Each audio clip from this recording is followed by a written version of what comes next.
The WWE Universe hadn't seen the professional pancake thrower since the Smackdown Live after WrestleMania 35, as during a 6-man tag match between the New Day and the team of The Bar and Drew McIntyre, Big E suffered a torn meniscus and was subsequently taken off the road, with Big O Kevin Owens filling in for him temporarily, until he turned on Kofi.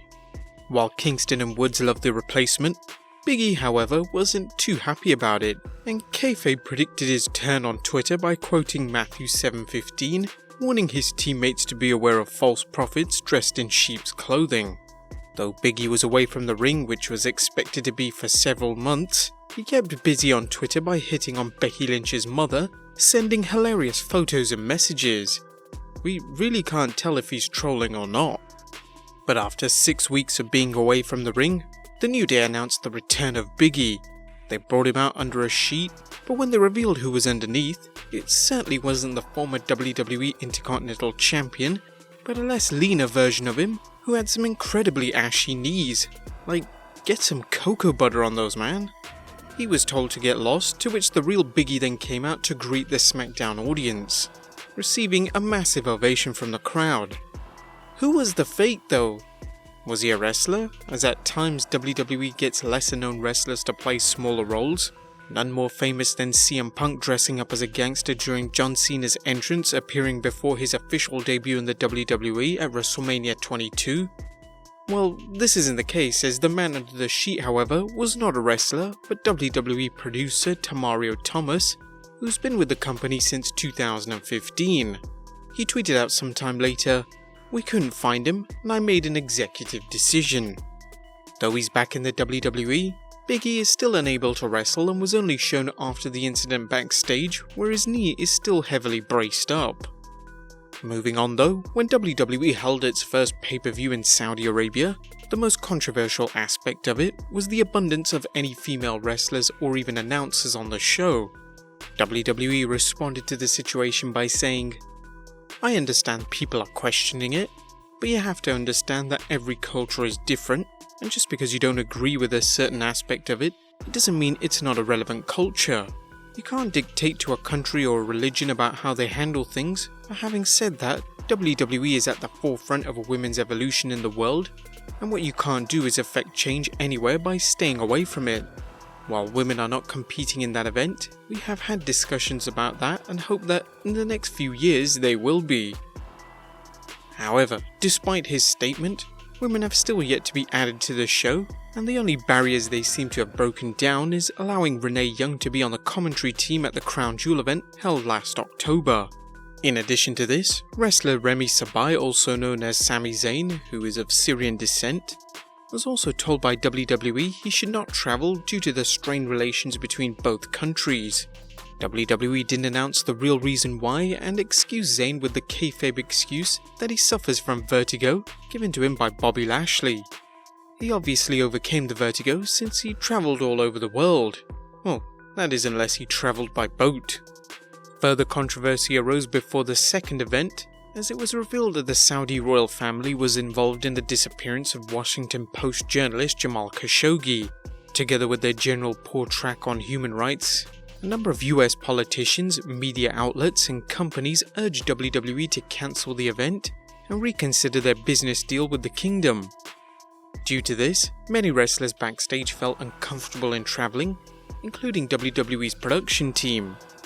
Two of the most noteworthy wrestlers who protested in staying and wanting nothing to do with the event were Daniel Bryan and John Cena, as the two were scheduled to wrestle at the pay-per-view. But since they wanted nothing to do with it, WWE agreed and pulled Cena out of the WWE's World Cup event, and the scheduled match between AJ Styles and Daniel Bryan was instead moved to SmackDown Live, and instead Samoa Joe and AJ Styles would clash in their fourth encounter, one which Joe lost again. WWE has announced a third show, confusingly called Super Showdown, the same name given to the Australian event held last year. However, this year is no different from Crown Jewel, as another superstar has refused to travel to the kingdom, that being former Universal Champion Kevin Owens. While no reason was given, it could be down to Owens supporting his real-life best friend Sami Zayn, who has been blacklisted from appearing. Fightful.com reported today, We weren't told a specific reason as to why Owens came to the decision, but his friend and longtime tag team partner Sami Zayn has been off those shows because of the strained relationships between Syria and Saudi Arabia. That is, however, still speculation, as if it was the reason why he didn't want to travel, why did he appear at the greatest Royal Rumble in the 50-man Royal Rumble, as even at that time Zayn was blacklisted. However, it's possible that due to Daniel Bryan and John Cena opting out, a few more wrestlers have shown a bit more courage to stand up to Vince, choosing not to travel. Currently, there's been no word on whether Daniel Bryan will return, or any other wrestlers who have refused to travel. Some can change their mind, however, as did Roman Reigns last year. Moving on though, things just seem to be getting worse behind the scenes of WWE, as this week, Brian Alvarez of the Wrestling Observer Live spoke on how disorganized Raw was backstage on this week's edition. Many have told that scripts and decisions haven't been given the green light until minutes before the show starts, but this week told of a whole other level of disorganization as plans and ideas were getting switched around during the show. Alvarez mentioned, "It wasn't a disaster, just very disorganized. Just a lot of things changed as the show was going on, that's all, you know. I wouldn't say it's a disaster. Disaster is a funny word because when I watched the show I never thought.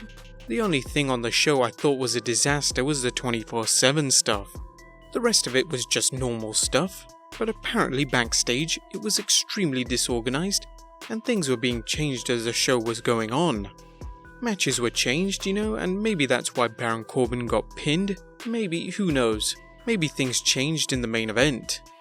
They keep some of the segments, it's not like they nix everything, they just change some percentages of it because Vince is on a whim. What are you gonna do? I have no explanation for this, it's just what it is." Wrestling Insider WrestleVotes also backed this up by tweeting, "When Raw went live on the air tonight at 8 PM Eastern Time, the final script was still not done and complete." Think about that for a second. It's certainly not the first time that changes have been made on the fly backstage, as writers have shown their frustration of being kept all hours of the night to work on ideas, only to have them changed at the last minute by Vince McMahon. This, along with a few other reasons, has caused many writers to quit. Vince is also still making huge decisions backstage at the last minute, as just before the Money in the Bank pay-per-view was set to air, Vince still hadn't confirmed his decision on who should win the men's ladder match. He had two people in mind before the show, that being either Mustafa Ali or the Scottish psychopath Drew McIntyre, but in the end, it was neither of them, as Vince changed the plans at the last minute to have the beast incarnate Brock Lesnar appear during the final moments to push Ali off the ladder and grab the briefcase. These backstage woes seem very familiar, as many who worked in WCW during its final days spoke on situations similar to this, with just pure chaos backstage and nothing ready until it was time to air. We'll elaborate on this further in an upcoming video, so be sure to tune in.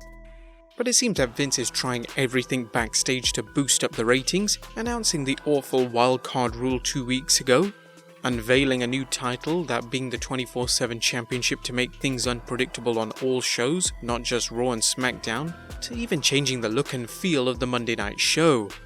Some may have noticed that during the third hour of the show, after unveiling the 24/7 title, things got a little darker in the arena after Mick Foley stated, "Let's make Raw Raw again." Fightful.com's Sean Ross Sapp told, "So you may have noticed some changes in hour 3. The lights were darkened, the graphics were changed to highlight black instead of red. That's because WWE is looking to go in a grittier, I was told more raw approach for hour 3 of the show. That's because of the viewership being so low." One person backstage said that this is another indication of Vince throwing everything at the wall and trying to see what sticks. And I mean, we're talking wild cards and floating stuff and new titles and all that kinds of different stuff. What do you guys think of the new graphics? What do you think of Kevin Owens' decision to stay? Will more wrestlers follow? Let us know in the comments down below, subscribe if you haven't already, and I'll see you next time with some more wrestling content.